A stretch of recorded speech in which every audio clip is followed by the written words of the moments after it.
Well, hi again, everybody. Coming up, senior night this Friday night at Trinity Mother Frances Rose Stadium as the Robert E. Lee Red Raiders wrap up their season at home against Rockwall Heath. Red Raiders coming off a tough night a week ago Thursday, this past Thursday against Longview, a very good football team at Lobos Stadium. Final score was 63-7, and Coach Darrell Piske is with us. Longview's pretty good. They're really good. I've never seen anything like that on one field at one time. Just because in all phases, they don't have. Really, we couldn't find a weakness. I was talking to you earlier. Coach Reed, been here 17 years, says best Longview team he's ever seen. So they've put together a pretty good team. We're talking about at halftime on the radio broadcast. You're down, and what's there to play for? And I thought, well, you can almost tell the kids at that point, guys, here's what we want to be. So go out and have a good time, and let's enjoy the second half of this game, do the best we can. We want to be where these guys are Sunday. Yeah, that's right. We talked about that. It's a really good football team. It's a team that's got a chance to chase the championship. That's where we're wanting to get to. And it's a humbling night, but it's a chance to measure up with the best and see how far you got to go and know you got a lot of work to do. Let's talk about the positives. There had to be a few things come out of that ball game. Were there any? Let's start that way anyway. Well, kind of like the highlight. My guys. Did you feel they competed all night? They got after it. Nobody quit and laid down and all that. I think after a little bit was a little intimidated. 52 kid, we had a little trouble blocking him and. But so's everybody else. Yeah, and just they're skilled guys. Offensively, they put some of their backups in and they're pretty good themselves. But the kids, they had kept a good attitude and battled the best of their ability all four quarters, and just know we got a long way to go on speed, strength, and quickness, and all that work we got to start in the off season. And you got to play a lot of people the other night, but you did score late touchdowns. Juwan Banks did punch one in, and good to see at least they were able to maintain their focus long enough to get that done. Yeah, we turned it over early there. Keywan had that positive play on the dart and turned it over, and then it took us a while to get some positive offensively. They shut us down. They were on us like glue on the receivers. Zach felt a lot of pressure. And you can take stuff off the film now looking at playing a team like that.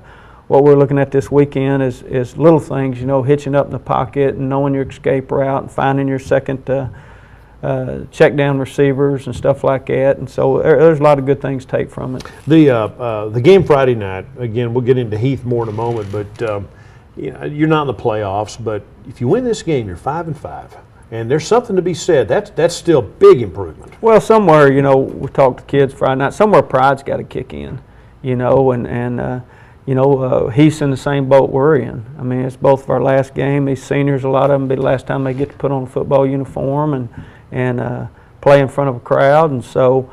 Pride's going to have to kick in and work all week and take pride in winning that last game, and talk to the seniors about helping us get this last victory to send us into off-season on a positive note. And, 5 wins and even record is not what we had strived for. We want to be in the playoffs, but just take pride in knowing that they've got us, climbing up the hill and helping us dig out. Yeah, I was going to say, they could leave Robert E. Lee saying that we helped them turn the corner. Maybe the corner hadn't totally been turned, but we got it pointed in the right direction. Yeah, that's right. And those guys have worked hard. Seniors have done a good job of keeping their attitude up, heads up. And so, I don't expect any less from them this week. The way the season started out, though, I know expectations were heightened very early in the season, and rightly so. But the John Tyler game hurt a little bit.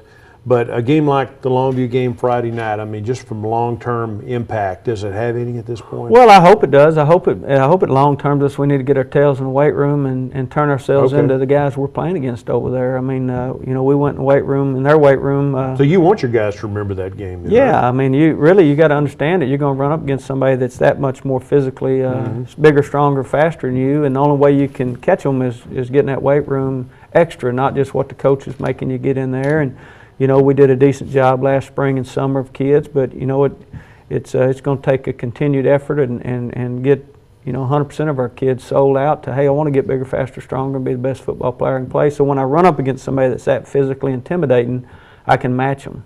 Can Longview win state championship?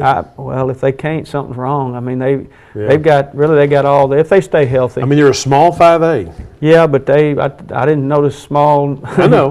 The number of the students may be small, but them jokers was lined up against Friday night didn't look real small to me. So, yeah, if they stay healthy, and anybody wins state championship, it's going to take some luck, take some breaks at the right time. If they don't turn the ball over, they'll have a good chance. They're just solid in all phases. I said this publicly last week. I believe we saw the last district meeting between Lee and Longview that we may ever see.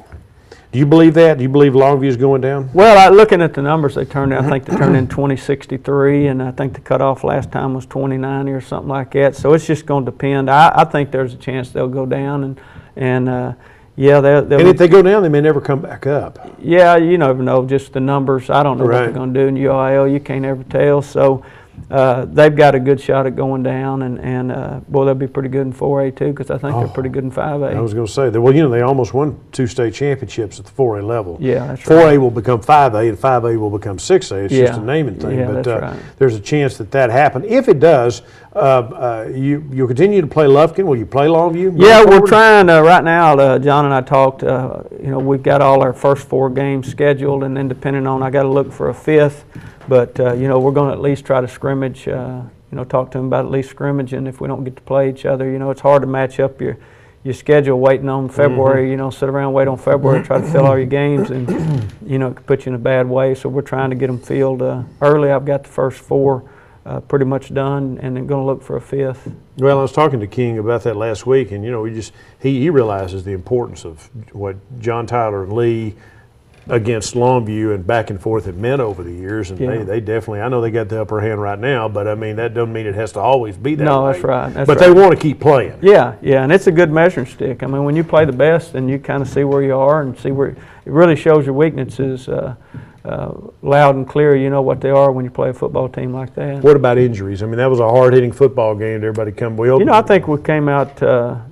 Off the top of my head, I think we came out all right. Really, we're first team, I guess, in 3 weeks to have our quarterback survive. They knocked the Heath quarterback out, and they knocked the North Mesquite quarterback out. So, overall, I think we came out okay. Little bumps and bruises from a physical team playing a physical game, but other than that, I think we'll be all right. Who's the best player? The guy on the Longview team most impressed you? Just for college people who follow this kind of thing going forward to college. Well, that 52. Was it Coven Henderson? Oh, shoot. Yeah, I tell you what, he's fast. He ran down Zach Hall. I saw that. Ran him down. Wow. We run the midline one time, and he blows the tackle up and slants inside and tackles the quarterback and the running back and knocks the A-back that was going to block linebacker, knocked him down in the process, and he's pretty good. Yeah. So he'll have a chance to play on Saturday somewhere. Yeah. Because there were scouts there Thursday night, right? Yeah, they, Alabama, and then, of course, Coach Novell from Oklahoma was there, and Coach Clemens from Baylor was all there, and I'm pretty sure I got an idea who they were watching. And I can understand that he's a good football player. But they got that big, tall receiver out there also. Right. But, several of them getting some looks. Well, and let's talk about some of your guys. You've got several seniors who've really done a good job this year. King even singled out Tristan Taylor last week. He said he thought he was the best defensive lineman that they had seen as an opponent. Yeah, Tristan, he'll have a chance. Tristan got good grades. He's, not a discipline problem, so he'll have a chance to play somewhere. Hopefully with what Bryce is doing and Marquise and them, they'll find a place to play in there somewhere. And there'll be some, other guys to look at, and some of them may have to go the JUCO route, looking at the academic side of it, qualifying or not qualifying. But we'll have a few, and it'll just continue to get more and more as we go. All right, let's roll some tape and watch some of the video of the Longview Lobos and the Robert E. Lee Red Raiders this past Friday night. Again, it was a game that got out of hand early. Longview was pretty darn good, but some of the Red Raider plays that we can take a look at, and we'll do that coming up here in just a moment. Again, Robert E. Lee is 4-5 on the season. A win at home on Friday night would even their record at 5-5. And I think we've got Longview on offense first. Yeah, this team defense. Calhoun does a good job fighting off the block, and then everybody just kind of fits where they're supposed to fit, and that's kind of how you draw it up. Run a little jet sweep action here, and little Calhoun fights off, and Derman's filling inside out, and Dorsey's fitting over the top. So they did a good job. Desmond Dunn had a really good football game. Did he really? Now this says Edom, but it's actually John Samples here, reads the screen, retreats his steps, almost picks it off there. Yeah. That would have helped if he'd been able to hang on to that ball. Yeah, that's right. But no, he does a good job recognizing screen. Sometimes them guys figure out pretty quick, hey, they let me go. There's got to be a reason. Samples is a sophomore too. Yeah, that's right. All right, here's Zach. Good. And here's Zach on one of his runs. A little sprint out pass. Got us covered pretty well. Really, their secondary did a good job of covering us all night. But Zach, they lost contain. Zach made him pay for it. Yeah, pretty good run. He did a good job. He's going to get better, you know, at learning how to hitch up in the pocket and escape, you know, forward instead of backwards. You know, here he kind of takes a direct path and gets upfield. Some of the other ones he bailed around those ends that the tackle was pushing upfield. But they did lock you down, your passing game down. You end up with less than 10 yards passing on Yeah. This Desmond here on defense. Desmond does a good job playing off the block, replacing, making the tackle there. Desmond was a running back last year. He's played on both sides of the ball. Yep, he's pretty versatile. He's just a good kid, works hard, gets after it.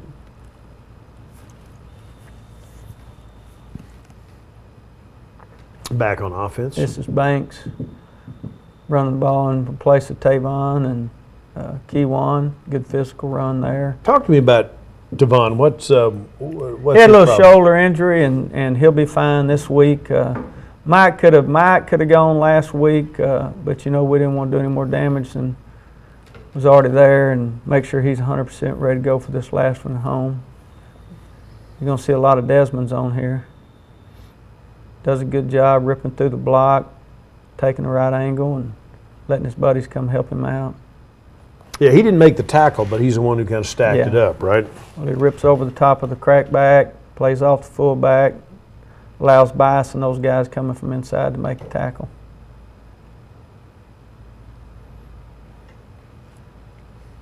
More defense. This Tristan again? That's just the whole team. Just again, good angles, everybody fitting right, making the tackle. Just a tighter angle of it.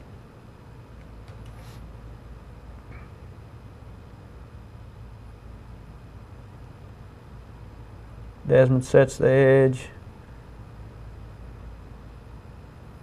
They're deep at running back too. Their regular guy, Jermichael Hasty, played but didn't play that much. Yeah. Their backup's pretty good. Pretty good. Here's Desmond crash inside and make the tackle. Does a good job here.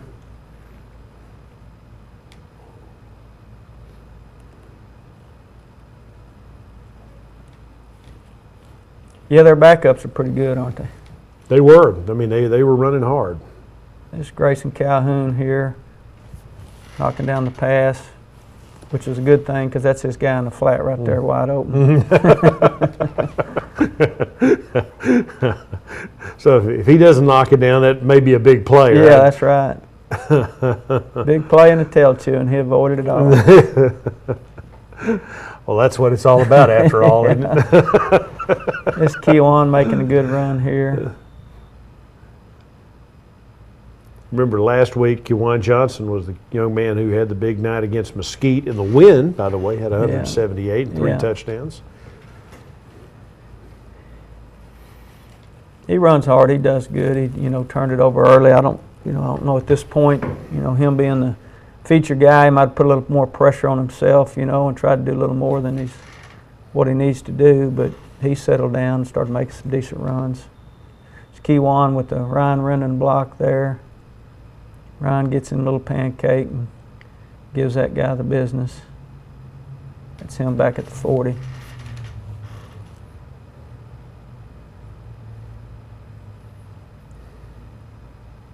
There you go. Tighter version of it. Yeah. There's Ryan back there at the 40. Got him a pancake. Got him a Lobo on the ground there, doesn't he? That's good for him. He's a senior too. Yeah, he's done a good job. This Keywan, another good run. Of course, got a good hole, makes a good cut. Everybody's hollering he's gone, and I'm trying to explain to them on the headphones. They got about 9 that can go catch him. But good positive run. Yeah. They do have. They got a bunch of most speed. of their guys on defense are pretty fast. They're pretty fast. We looked in their weight room before the game. They had 75 kids under 5 flat. That's quite a few. That's quick. Here's your touchdown. Here's touchdown. Banks gets the touchdown. Just got to get behind his pads. He had a couple of chances earlier to score on a couple of plays before that. Just didn't get behind his pads, so that was good to O-line get the push and see him get behind his pads. Edo Massanancy did a good job filling in at fullback. He did. Glad you brought that up. Had to learn on the run. Yeah, he did good. Well, that touchdown, again, was the one score of the night for the Red Raiders, and again, Longview won it. The Lobos are undefeated in district, and they've won a district championship, so that part of it settled. Ironically enough, Heath beat North Mesquite Friday night, routed them. Yeah. Mesquite blew a 16-point lead against Rockwall with about 3.5 minutes left. So all of a sudden the playoff race is totally scrambled up in this district. Yeah, it just shows really outside of Longview, everybody else is pretty close. Yeah. You know, Horn may be just a little bit above the rest of us, but most of us are pretty even. And who shows up on Friday and makes the most plays going to win the game, and it's going to be the same story. You know, this week against Heath. You had a chance to beat Rockwall on the road. Didn't get it done, but you had a shot at that game. Yeah, it was a pretty evenly matched game. They made a few more plays than we did. You know, kind of like the Mesquite game. We made a few more plays than they did. North made a few more than we did. So it's pretty scrambled. You know, like I say, outside of Longview, they're kind of heads and tails above the rest of us. But the rest of us, you know, just go out and compete every Friday and try to make enough plays to win the game. It's a 7-team district with 4 playoff teams.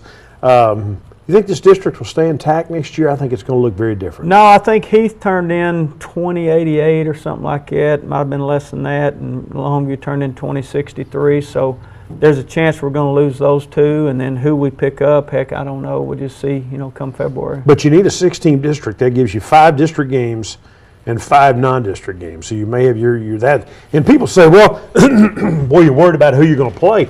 I always tell people, at this point, aren't you worried less about that than you are just getting the mechanics of getting a schedule put together? We got to get it put together, and you try to do it to where, you know, the realignment can't shoot any holes in it. You know, you try to scrimmage folks. That it takes a lot of time looking at the chances of the different districts and what they may be and all that hypothetical stuff to try to figure out. I like to schedule games to where I know that guy's not going to end up on my district when they hand me that packet, where I got to scramble around and find a game. So we've got the first 4 pretty much, you know, pretty much intact. Who are they, by the way? Corsicana, Lufkin, and then of course Texas High and John Tyler. Right. And then it's going to depend, that John Tyler week is going to depend on how many team district they get put in. We may have to move them to the 3rd game, but we're going to go ahead and look and find a 5th game, you know, just because in case we end up in a 6-team district.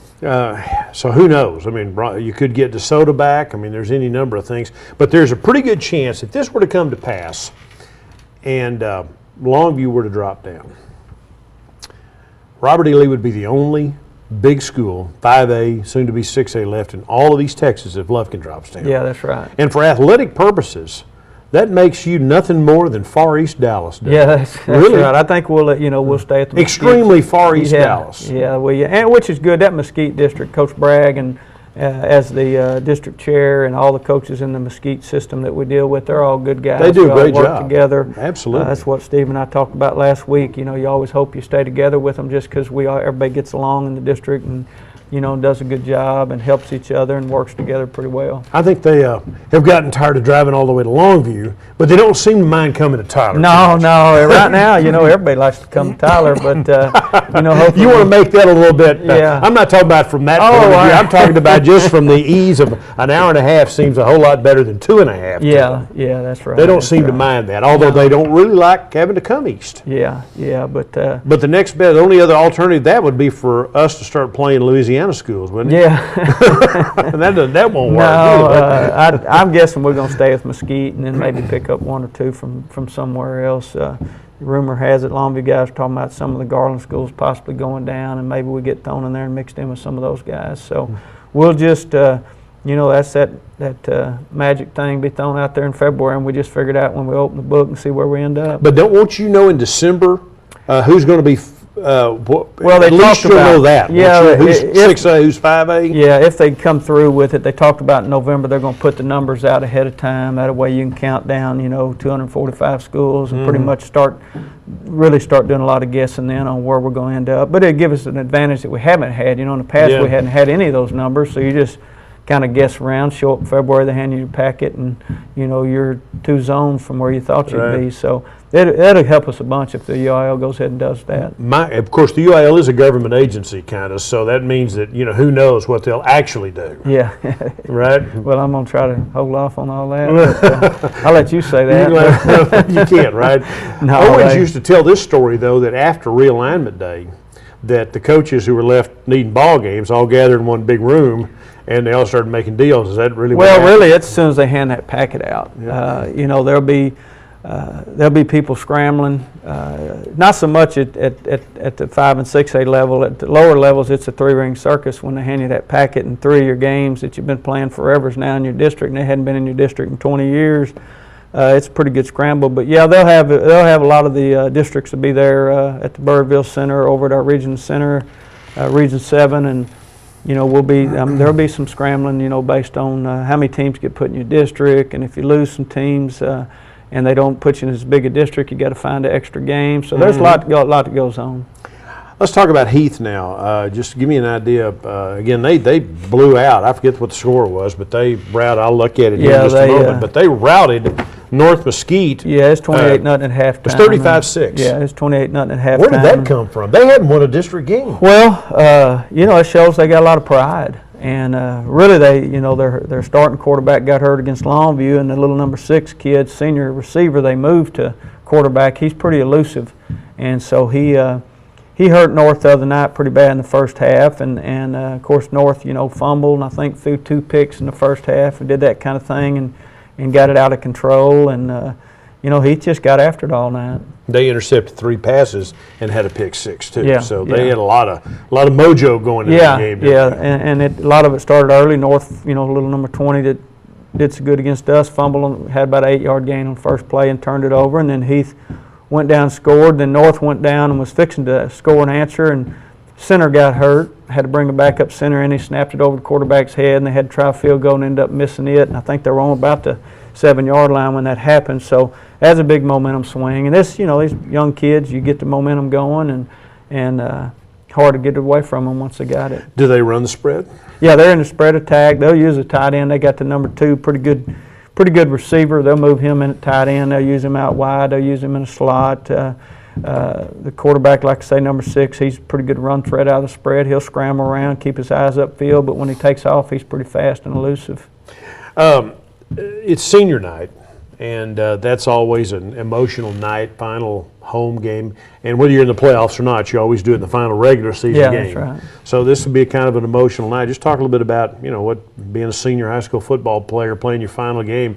What do you think's going through those kids' head right now? Well, it's been so long since I was one of them, I can't remember. But, just some of them, they don't know. That's what we try to tell them. You're not guaranteed another play. You're not guaranteed ever to play again. So every play you're in a football game, you got to take advantage of it. But yeah, it'll be, these guys, I'm sure when they grew up, they had aspirations of winning a state championship, doing all that. So, the reality of life sets in, and they got to be proud of what they've done and send us out on a victory, and then the offseason will be huge. And just like last year's seniors helped us make improvements, this year's seniors has climbed us on up the ladder a little bit, and so it'll be up to them to send us off on the right foot, and the next year's seniors put us over the hump. And they also accomplished something in that they stayed the course and finished the job, didn't they? Yeah, that's right. They hadn't done any mathematics and figured anything out and started quitting or anything. They've hung in there. They show up every day. I suspect when we get out there today, they'll be ready to go to work and get after it and try to win that last game, get them a 500 record. Yeah, that would be, and again, it's not to be, we talked about it earlier, that's not to be, that's nothing to sneeze at. That's no, it's a good start. After back-to-back 1-9s, 5-5 is improvement. Yeah, it's a good. How much improvement do you think this year? Well, it's a good start. It's as a coach going in, we knew it'd kind of be a roller coaster with all these young guys, and learning how to make the plays in crunch time in those district games is what we got to get to next. Is being able to operate under pressure and make the plays. We talked about through our strength and conditioning during this off season, we're going to throw in some mental stuff where, you know, they got to think under pressure and react under pressure, and, you know, have some kind of mind test that they're doing while they're fatigued and under pressure, and try to improve those skills. And that's hard to do, isn't it? Yeah, it is. It is. You know, unless somebody's been out there and done it in the heat of battle, they don't really know. But there's a lot of things that go on, a lot of pieces to a puzzle you got to put together really fast and make a play. And you know, it's not just all out there knocking heads. There's a lot of thinking goes on. What are you most proud of about this season so far? You know, probably just been their attitude. You know, how they've came through and they've had some big games and big wins, and now they just got to get the hunger. Younger guys got to have the hunger to get in the weight room and on the track and improve it to get more of those next year and get a playoff spot. And the moment that the season's over Friday night, you're already looking ahead. I mean, it won't, what do you take, a week off and then start kind of? Well, we've already been planning. You know, you got to plan ahead so you can get stuff ordered and all that in, get it organized. But you know, we'll test that first week and pick up stuff and do all that, and go ahead and start it the second week. We'll be full blown into phase 1 off season. And, you know, it's also, I'm sure for the parents, those seniors, you know, they watch this show too. Yeah. I mean, yeah. Well, as emotional for them as it is for the kids. Yeah, really, mamas and daddies, if they let anybody see them, but they'll be pretty sad, because it might be the last time they see their kid play, right. You know, on a competitive field. And it's, you know, they've spent a lot of time through the Little League and through all the Pee-wee leagues and stuff, of following those kids around, dragging them everywhere, and giving snacks and doing all that, and being the team mom and all that. So it's, you know, it's pretty emotional on them also. You know, just as a guy, I see the fellas down there, you know, doing the big blow-up helmet and stuff like that. Yeah. I mean, you talk about all in. Oh, they put a lot of effort. I mean, they put a lot of That's effort. right. A lot of behind-the-scenes stuff that nobody knows. Oh, absolutely. And we appreciate, and the kids appreciate, but, you know, the average Joe doesn't know what's going on. And so, yeah, it'll be a big night. So we're going to finish it and go out on a big note and have a lot of fun. And a plug for your 9th grade and JV games this week, too. Why don't you put in a plug for those? Yeah, we're right now, in fact, this Coach Moss was on my phone here when I pull in here. We're going to play one JV game at Rockwall Heath campus starting at 6, and then we'll play 2 freshman games here on our campus starting at 5:30. And those guys, you know, are wrapping up their season, and you know, they've made some strides and got after it, and you know, everybody will just, you know, once we finish this week up, mindset's got to go on to next August, and it'll be here before you know it. But we got a lot of work to do in the weight room and on the track. How is the Booster Club? Booster Club kind of handles the senior night recognition, don't they? Yeah, they do all that, and I hadn't even visited with them. They've got a meeting tonight to talk about it at 6 o'clock. So we'll get in there after practice and see what they got planned for us and what we're going to do and how we're going to do it, Right. and all the little ins and outs that I'm not really I don't really pay attention to. I just make sure I'm where I'm supposed to be, doing what I'm supposed to do. I was going to say, though, but it's important. I mean, this stuff is something, some way to say thanks for sticking around, doing all this work. 4 years of working your tail off and representing Robert E. Lee High School in Tyler, Texas. I mean, it's got to mean something at the end. Summer workouts, coming in at 7 o'clock in the morning in the off season to lift, and all the stuff that goes into it. A lot to it. It's not just showing up on Friday and getting to play in the games and have fun. There's a lot of work and time and effort that goes into it. Yeah, football's a sport where you practice more than you play, really. Yeah, a bunch. You do, counting 7-on-7 in the summer and all that stuff. It's pretty much a year-round gig now. Well, the Red Raiders, again, that's at 7:30 on Friday night. And again, it's senior night. The Red Raiders seniors, who have done a lot to get the program back where everybody wants it to be, they will be recognized before the game and their parents. And then the 7:30 kickoff, excuse me, against Rockwall Heath. And an important game. It would be a 2nd district win, and it would mean a 500 record for the 2013 Robert E. Lee Red Raiders. All worthy goals. And again, the Red Raiders need and deserve your support. Friday night, Rockwall Heath, 7:30, Trinity Mother Frances Rose Stadium. Thanks for joining us.